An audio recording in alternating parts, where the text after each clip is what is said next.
The Romans, Part 5. Soon after the wars against the Samnites, the Romans started fighting with the Greek city of Tarentum. This city was the largest and most powerful among the Greek cities in Italy. Rome and Tarentum had an agreement. The Romans couldn't sail in Tarentum's area, but the Romans entered the Gulf of Tarentum with 10 boats.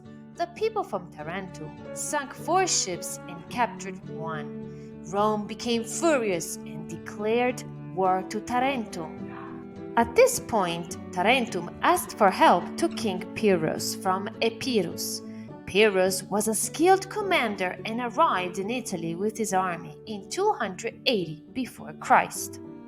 Pyrrhus arrived in Italy with a huge army, more than 20,000 men and 20 fighting elephants. The Romans had never seen one before. They were terrified.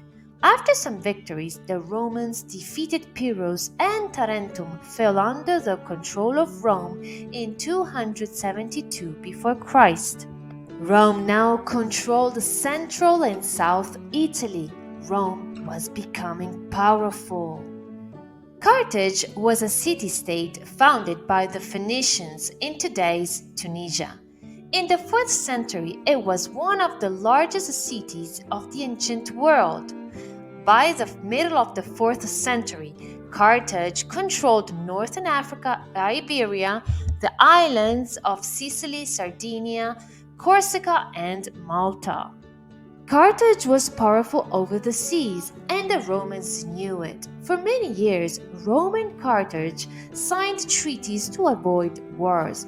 But after Tarentum and Pyrrhus were defeated, Rome became more aggressive, and Carthage couldn't stand to have the enemy as a neighbor.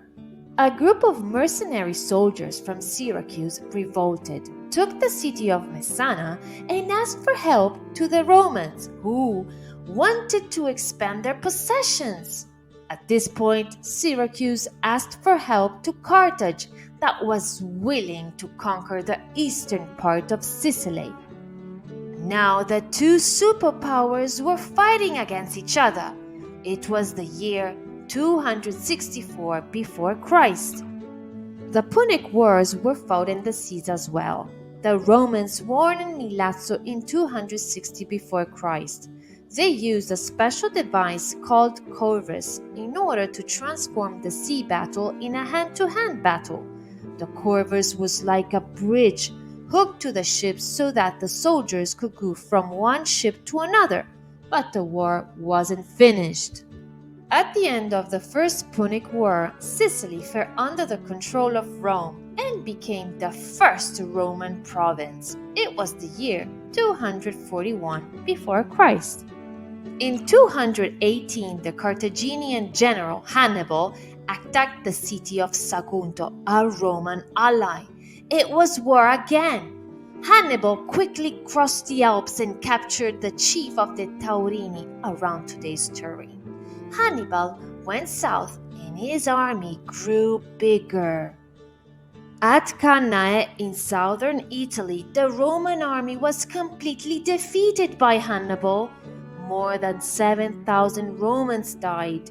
Only 3,000 men escaped. It was the year 216 before Christ.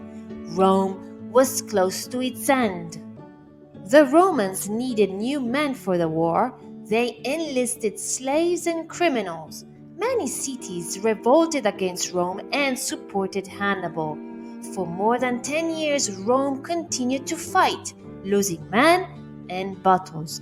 But the Romans went to northern Africa to fight. General Scipio arrived with his army. The Romans avoided the elephants and defeated the Carthaginian cavalry. The Carthaginians lost more than 20,000 men. For Carthage, it was the end. It was the year 202 before Christ. The Carthaginians tried to rise again and stop the Romans. In 147 before Christ, Scipio Aemilianus was elected consul. He took control over the war. In 146 before Christ, Carthage was burned down. The population was enslaved. The Romans spread salt over the burned city. The end. Thank you for watching and have fun.